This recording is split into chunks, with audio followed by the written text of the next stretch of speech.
नमस्कार. आजच्या लेक्चरमध्ये बघूया आपण how to build a strong portfolio.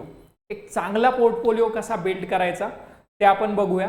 आणि सर्वात महत्त्वाचं म्हणजे एक लॉंग टर्मसाठी पोर्टफोलिओ बिल्ड कसा करायचा ते आज आपण बघूया. सो एक सुरुवातीला असाइनमेंट देईल मी, how to build a portfolio. एक छान स्ट्रॉंग पोर्टफोलिओ बनवण्यासाठी एक सुरुवातीला 2 मिनिटाची असाइनमेंट देईल. मी तुम्हाला सुरुवातीला 2 मिनिट्स देतो आणि त्या 2 मिनिटामध्ये तुम्हाला सोबतच 10 लाख रुपये सुद्धा देतो. आणि त्या 10 लाख रुपयामध्ये तुम्ही कोणकोणती इन्व्हेस्टमेंट कराल, बरोबर, ते तुम्हाला एका नोटबुक घेऊन आणि पेन घेऊन लिहायचं आहे. फॉर एक्झाम्पल तुमच्याकडे 10 लाख रुपये आहे, तर ती तुम्ही कशी गुंतवणूक कराल आणि तुमचं त्यासाठी मॅनेजमेंट कसं असेल, कोणकोणते स्टॉक घ्याल तुम्ही त्या 10 लाख रुपयाचे, पूर्ण त्याचं मॅनेजमेंट कसं कराल. या असाइनमेंटचं इंटेन्शन असं की तुमचं आतापर्यंत IQ किती डेव्हलप झालेला आहे किंवा आपण राईट वेने वर्क करतो का नाही हे आपल्याला या असाइनमेंट केल्यानंतर कळेल. त्यानंतर मी पुढे समजून सांगेल की पोर्टफोलिओ कसा बिल्ड करायला पाहिजे आणि राईट वे कसा आहे पोर्टफोलिओ बिल्ड करण्याचा. सो फॉर एक्झाम्पल तुमच्याकडे 10 लाख रुपये आहेत आणि तुम्हाला ते इन्व्हेस्ट करायचे स्टॉक मार्केटमध्ये. सो तुम्ही कसे कोणकोणत्या वेने स्टॉक घ्याल हे आपल्याला लिहून काढायचं आहे. व्हिडिओ पॉज करा तोपर्यंत आणि पूर्णपणे लिहून काढा की तुम्हाला ते 10 लाख रुपयाचं मॅनेजमेंट कसं करायचं आहे. आणि व्हिडिओ ती असाइनमेंट झाल्यानंतर परत व्हिडिओ प्ले करावा. सो लिहून झाला असेल तर आपण नेक्स्ट पॉइंटवर येऊया. एक राईट वेने बिल्ड कसा करायला पाहिजे पोर्टफोलिओ ते बघूया. आता पोर्टफोलिओ बिल्ड करताना कोणकोणत्या महत्त्वाच्या गोष्टी लक्षात घ्यायला पाहिजे आपण, तर सर्वात अगोदर घेऊया आपण समजून घेऊया कोणकोणते पॉईंट समजून घ्यायचे आपल्याला. तर मीनिंग समजून घ्यायचं आहे, पोर्टफोलिओ नेमका त्याचं मीनिंग समजून घ्यायचं आहे, डायव्हर्सिफिकेशन समजून घ्यायचं आहे, बेसिक गोष्टी समजून घ्यायच्या आहे, मॅट्रायसिस समजून घ्यायचे, व्हॅरिएशन कसं करायला पाहिजे ते समजून घ्यायचं आहे, बाईंग अलोकेशन कसं असायला पाहिजे आणि सुपर अलोकेशन सर्वात महत्त्वाचं ते कसं असायला पाहिजे. हे सगळे पॉईंट्स आपण आता बघणार आहोत. सो या सगळ्या पॉईंट्सवर आपल्याला एंडपर्यंत फोकस करायचं आहे. नोटबुक आणि पेन असू द्या, तुम्हाला युजफुल राहील काही पॉईंट्स नोट करायला.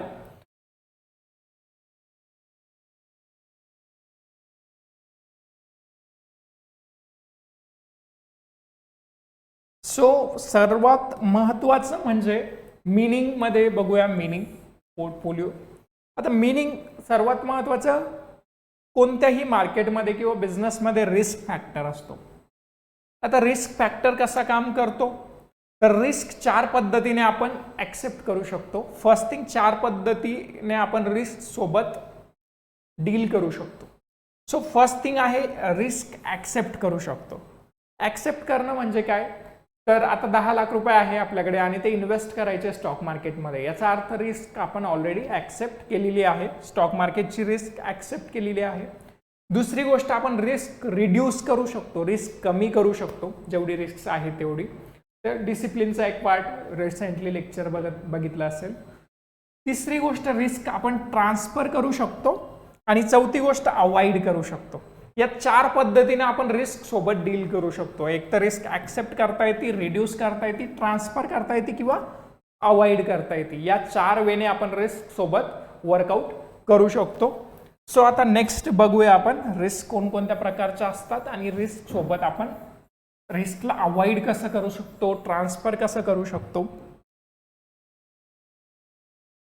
सो इथे एक अंड्याचा ट्रे आहे, इथे एक अंड्याचा ट्रे आहे आणि त्या ट्रेमध्ये अंडे ठेवलेले आहेत, बरोबर.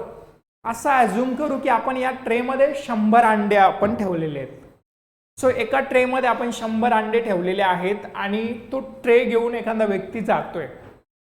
सो तो एक जर ट्रे पडला तर एक प्रोबॅबिलिटी आहे की 100 पैकी 100 अंडे फुटतील, बरोबर. आता आपण याला थोडं अजून मॉडिफाय करू. हे 100 अंडे 2 ट्रेमध्ये ठेवूया, म्हणजे या दोन्हीपैकी एखादाच ट्रे पडू शकतो आणि प्रोबॅबिलिटी काय की 50% अंडे आपले वाचतील. आता याला आपण अजून थोडं मॉडिफाय करूया. हे 100 जे अंडे आहेत ते 4 वेगवेगळ्या ट्रेमध्ये 4 वेगवेगळ्या बास्केटमध्ये ठेवूया. 4 पैकी काय होईल, एखादी पडू शकते, म्हणजे आपली रिस्क जी प्रोबॅबिलिटी आहे ती रिस्क कमी झाली, बरोबर. म्हणजे आपण याला काय केलं, डायव्हर्सिफाय केलं, म्हणजे वेगवेगळ्या ठिकाणी डिस्ट्रीब्यूट केलं, म्हणजे आपली रिस्क कमी झाली.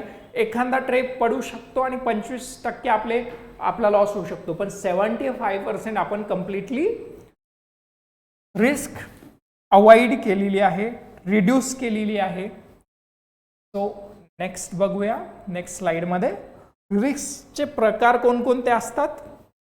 सर्वात महत्त्वाचं म्हणजे मार्केट रिस्क. मार्केट रिस्क काय असते, तर 100% स्टॉक मार्केट जेव्हा खाली येईल तेव्हा आपला फंड खाली येईल. ही झाली कम्प्लिटली मार्केट रिस्क. एखाद्या स्पेसिफिक कंपनीचं किंवा मार्केट जेव्हा कम्प्लिटली ऑल मार्केट जेव्हा खाली येईल तेव्हा आपली जी इन्व्हेस्टेड अमाऊंट आहे ती सुद्धा कमी व्हायला लागेल. ही झाली मार्केट रिस्क, ही झाली मार्केट रिस्क. आता दुसरी रिस्क बघू आपण, सेक्टर रिस्क. सेक्टर रिस्क म्हणजे काय, तर वेगवेगळे सेक्टर आहेत. फॉर एक्झाम्पल बँकिंग सेक्टर आहे, IT सेक्टर आहे, फार्मा सेक्टर आहे, ऑटो सेक्टर आहे, FMCG सेक्टर, हे सगळे सेक्टर आहे. एखादं सेक्टर एखाद्या वर्षी डाऊन असतं.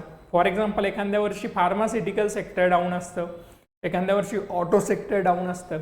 सो हे सेक्टर ज्या वर्षी डाऊन असतात ती असते आपली सेक्टर रिस्क. म्हणजे ऑटो सेक्टर जर डाऊन आहे तर आपल्या ऑटोमध्ये असणारे स्टॉक्स कमी असतात. फॉर एक्झाम्पल ऑटो सेक्टरमध्ये टाटा मोटर्स घेतलं किंवा अशोक लेलँड घेतलं आणि त्या वर्षी ऑटोचा सेल कमी आहे, ऑटो सेक्टरच डाऊन आहे, त्या वर्षी माझं जो ऑटो सेक्टरमध्ये असणारे स्टॉक्स त्यांची व्हॅल्यू कमी झालेले असेल. सो सेकंड रिस्क आपल्याला समजली, सेक्टर रिस्क. थर्ड रिस्क घेऊया, इंडस्ट्रियल रिस्क. इंडस्ट्रियल रिस्क म्हणजे काय, आता महत्वाचं लक्षात घेऊया. इंडस्ट्रियल रिस्क काय असते. सो मी स्टॉकमध्ये इन्व्हेस्ट केले, पण मी काय केलं की टाटा मोटर्स घेतला, ऑटो सेक्टरमध्ये टाटा घेतला, टाटा स्टील घेतला, मेटलमध्ये सुद्धा टाटा घेतला, TCS घेतला, IT सेक्टरमध्ये सुद्धा टाटा घेतला. सो ओव्हरऑल माझं टाटा कंपनीमध्ये म्हणजे एकाच इंडस्ट्रीमध्ये माझे सगळे स्टॉक आहे. सो टाटा जर खाली आली, टाटा कंपनी जर खाली आली तर ओव्हरऑल इंडस्ट्री जर खाली आली तर माझा पैसा किंवा अमाऊंट डाऊन यायला लागेल, माझे व्हॅल्युएशन, पोर्टफोलिओ व्हॅल्युएशन डाऊन व्हायला लागेल. सो या सगळ्या रिस्क, या वेगवेगळ्या प्रकारच्या रिस्क आहेत, त्याच्यापासून आपण एक स्ट्रॉंग वेने पोर्टफोलिओ कसा बनवू शकतो हे नेक्स्ट स्लाइडमध्ये बघूया आपण. याला कम्प्लिटली अवॉइड, रिड्यूस कसं करू शकतो ते पण बघूया.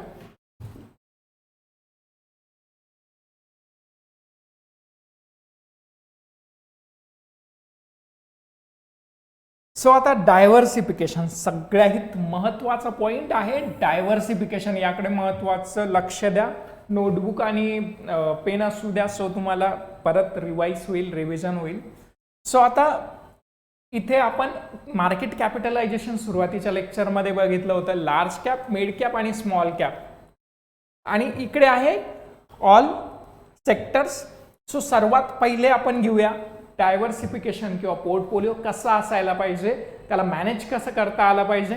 फॉर एक्झाम्पल मी तुम्हाला सुरुवातीला एक असाइनमेंट दिली होती, 10 लाख रुपये तुमच्याकडे आहे आणि त्याला मॅनेज करायचं आहे. सो आता मॅनेज कसं करायचं ते आपण बघूया.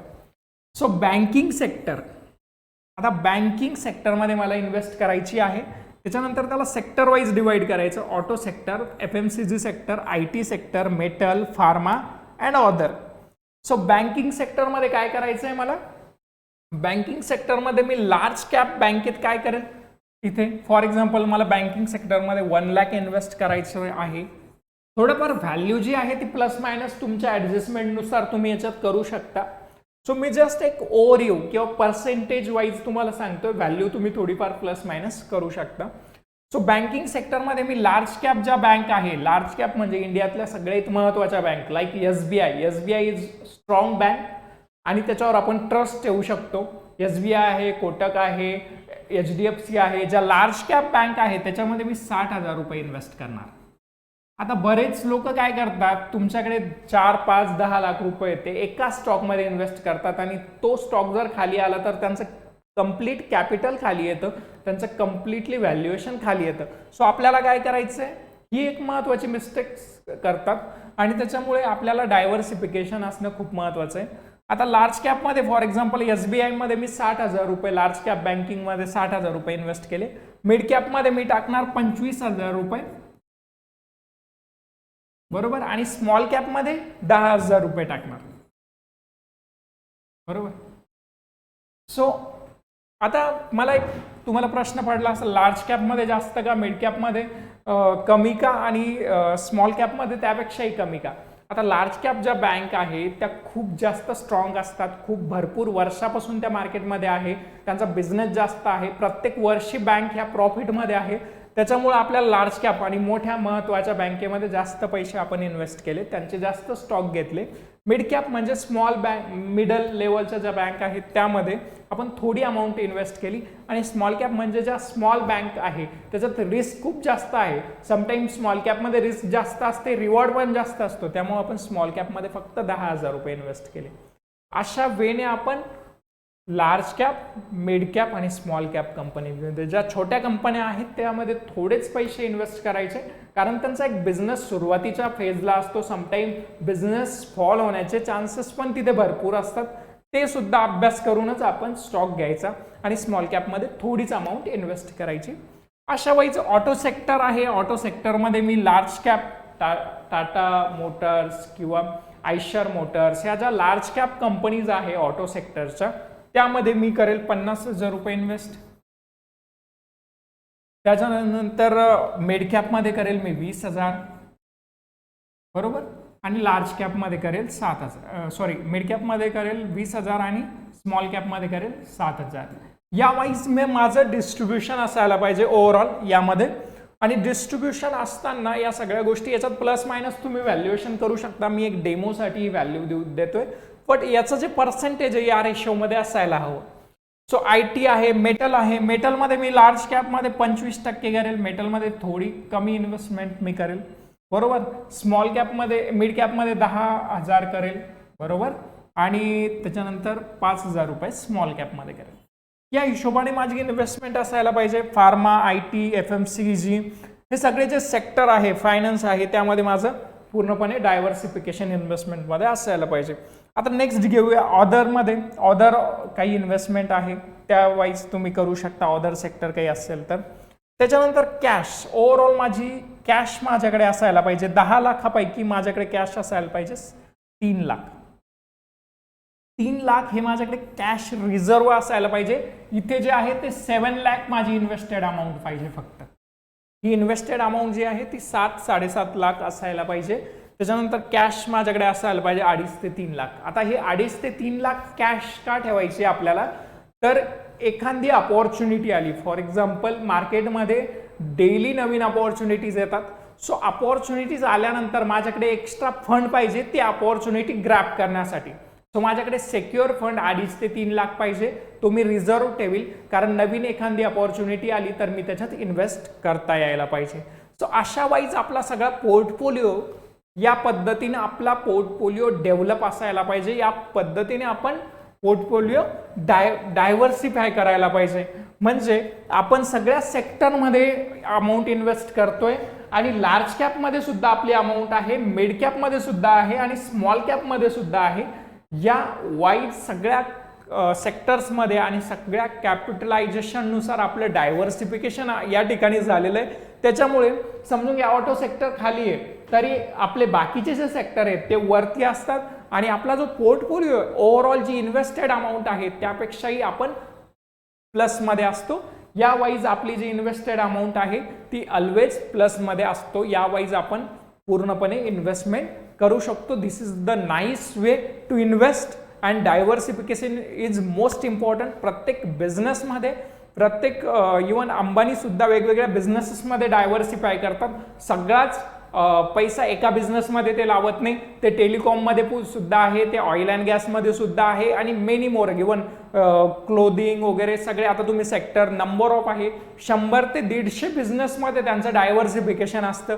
सो आपण सुद्धा आपण स्टॉक मार्केटिंगमध्ये इन्व्हेस्ट करताना आपल्याकडे जी अमाऊंट आहे ती एका स्टॉकमध्ये न टाकता सगळ्या स्टॉकमध्ये थोडी थोडी टाकायला पाहिजे. डायव्हर्सिफिकेशन असायला पाहिजे. हा सगळा अभ्यास करून आपण स्टॉक मार्केटमध्ये गुंतवणूक करायला पाहिजे. सो हे झालं डायव्हर्सिफिकेशन. यामध्ये काही क्वेश्चन असतील तर तुम्ही मला व्हॉट्सअप करू शकता. क्वेश्चन जास्तीत जास्त विचारायला पाहिजे, यामध्ये सुद्धा बरेच क्वेश्चन असतील तुमचे. सो तुम्ही क्वेश्चन मला व्हॉट्सअप करू शकता किंवा चॅट बॉक्समध्ये सुद्धा मला क्वेश्चन विचारू शकता. नक्कीच तुमच्या प्रत्येक प्रश्नाचं उत्तर द्यायला मी इथे आहे. सो थोडं एक ओव्हरलुक करू एक रिलायन्सच्या स्टॉकचा. रिलायन्स इंडस्ट्रीजचा स्टॉक हा नोव्हेंबर 1990 to 91चा लो आणि हाय बघू. त्याचा हाय होता 22 रुपये 42 पैसे आणि लो होता 8 रुपये 12 पैसे. त्याच्यानंतर एप्रिल 92 ते ऑगस्ट 92 हाय होता 45 रुपये 66 पैसे, लो होता 15 रुपये 86 पैसे. मार्च 2001 मध्ये सप्टेंबर 2001 हाय होता 86 रुपीज आणि लो होता 39 रुपीज. म्हणजे इथे जवळपास डबलचा डिफरन्स आहे. 2008चा बघूया. 2008ला रिलायन्स होता 813 रुपये आणि त्याचा लो होता, त्याच वर्षाचा लो होता 232 रुपये. म्हणजे हे मी याच्यासाठी दाखवलं, हाय आणि लो याच्यामुळे दाखवले की तुम्ही जेव्हा राईट कंपनीमध्ये इन्व्हेस्ट करता, समटाईम एखाद्या वेळेस आपली इन्व्हेस्टेड व्हॅल्यू कमी पण झालेली असली, पण बिझनेस मॉडेल जर स्ट्रॉंग असलं तर त्या बिझनेसवर आपण ट्रस्ट ठेवून लॉंग टर्मसाठी तो स्टॉक होल्ड करून परत तो स्टॉकमध्ये आपण वर्कआउट करू शकतो. आता रिलायन्स अराउंड 2700 पर्यंत म्हणजे 2700 रुपयापर्यंत ट्रेड करतोय 2022 मध्ये. सो आता या स्लाइडमध्ये बघूया सुपर अलोकेशन. सुपर अलोकेशन हा खूप महत्वाचा पार्ट आहे. सुपर अलोकेशन आता वेगवेगळ्या ठिकाणी आपली इन्व्हेस्टमेंट कशी असायला पाहिजे किंवा आपलं सुपर अलोकेशन कसं असायला पाहिजे ते बघूया. यामध्ये तुम्ही थोडंफार चेंजेस करू शकता, मायनर चेंजेस करू शकता, पण एक स्टँडर्ड जे आहे ते इथे दिलेलं आहे मी. तर आता आपण फिक्स इन्कम पासून हे करू. जेव्हा पण आपण अर्निंग करतो, जी पण आपल्याकडे अमाऊंट आहे किंवा अर्निंग आहे त्यातून आपण सुपर अलोकेशन कसं करू शकतो किंवा त्या अर्निंगमधून इन्व्हेस्ट करायची जी अमाऊंट आहे त्याचं अलोकेशन कसं करायचं वेगवेगळ्या सेक्टरमध्ये, वेगवेगळ्या गुंतवणुकीच्या वेगवेगळ्या ठिकाणी. सो बघूया. Fix income. फिक्स इन्कममध्ये आपण मिनिमम 15% इन्व्हेस्ट करायला पाहिजे. त्याच्यानंतर गोल्ड सिल्वरमध्ये 5% मिनिमम इन्व्हेस्ट करायलाच हवं. Because gold and silver is God's money म्हणतात त्याला. त्याची व्हॅल्यू कधीच कमी होत नाही. तुम्ही गोल्ड आणि सिल्वरमध्ये सुद्धा इन्व्हेस्ट करायला पाहिजे. आणि सिल्वर असं म्हणतात की हे जे डिकेड आहे म्हणजे हे जे 10 वर्ष आहे 2021 ते 2030 हे सिल्वरचे आहे. सो तुम्ही सिल्वरमध्ये सुद्धा इन्व्हेस्ट करायला पाहिजे. सो 5% तुम्ही गोल्ड आणि सिल्वर मध्ये इन्व्हेस्ट करायला पाहिजे. त्याच्यानंतर तुमच्याकडे एक्स्ट्रा जी कॅश आहे 10% कॅश सिक्युरिटीसाठी तुमच्याकडे असायला पाहिजे. ऑदर फॉर एक्झाम्पल आता क्रिप्टो वगैरे आहे त्याच्यात अगदी 1% 2% जास्त क्रिप्टोमध्ये इन्व्हेस्ट करायला नाही पाहिजे. Because crypto is very volatile आणि ते रिस्की फॅक्टर्स सुद्धा बरेच आहे त्याच्यात. सो आपल्याला क्रिप्टोमध्ये 1 or 2% मध्ये मॅक्सिमम इन्व्हेस्ट करायला हवी. आणि इम्पॉर्टंट जी अमाऊंट आहे आपली ती क्रिप्टोमध्ये कधीही इन्व्हेस्ट करू नये. सो हे आहे क्रिप्टो विषयी किंवा अदर इन्व्हेस्टमेंट म्हणा तुम्ही. रिअल इस्टेट, प्लॉट, घर, फ्लॅट या गोष्टीत तुम्ही 30% इन्व्हेस्ट करायला पाहिजे. त्याच्यानंतर तुम्ही ट्रेडिंग जर करत असाल, दिस इज नॉट रिकमेंडेशन, पण ट्रेडिंग करत असाल तर ओव्हरऑल अमाऊंट पैकी फक्त 10% अमाऊंट तुम्ही ट्रेडिंगसाठी वापरायला पाहिजे.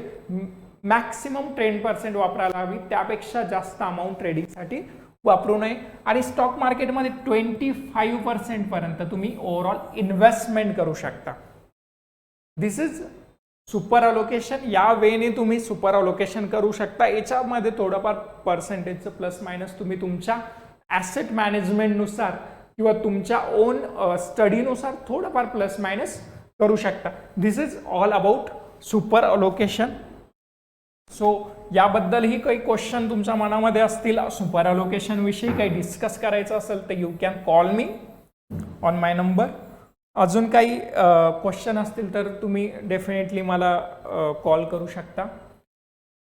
सो असाइनमेंट्स ज्या आहेत आपल्या ते रेग्युलर तुम्ही वर्कआउट किंवा रेग्युलर तुम्ही स्टॉक मार्केट कंटिन्युअस बघणं महत्त्वाचं आहे. सक्सेस मिळवायचं असेल तर रेग्युलर स्टडी करा आणि या सगळ्या महत्त्वाच्या असाइनमेंट डिसिप्लिन फॉलो करा आणि डेली ॲटलिस्ट ज्या पद्धतीने आपण सोशल मीडिया बघतो त्या पद्धतीने मॅक्सिमम चार्ट्स बघा, चार्टचं ॲनालिसिस करा आणि प्री प्लॅनिंग करा. ट्रेड करताना अगोदर प्री प्लॅन करा, ट्रेड प्लॅन करून आणि स्टडी करूनच ट्रेड आणि इन्व्हेस्टमेंट करा. ह्या सगळ्या खूप महत्त्वाच्या असाइनमेंट आपण सर्वांसाठी आहे. So this is all about portfolio management. Thank you for watching video आणि क्वेश्चन्स असतील तर नक्की चॅट बॉक्समध्ये विचारा किंवा कॉल करून सुद्धा विचारू करू शकता. थँक्यू.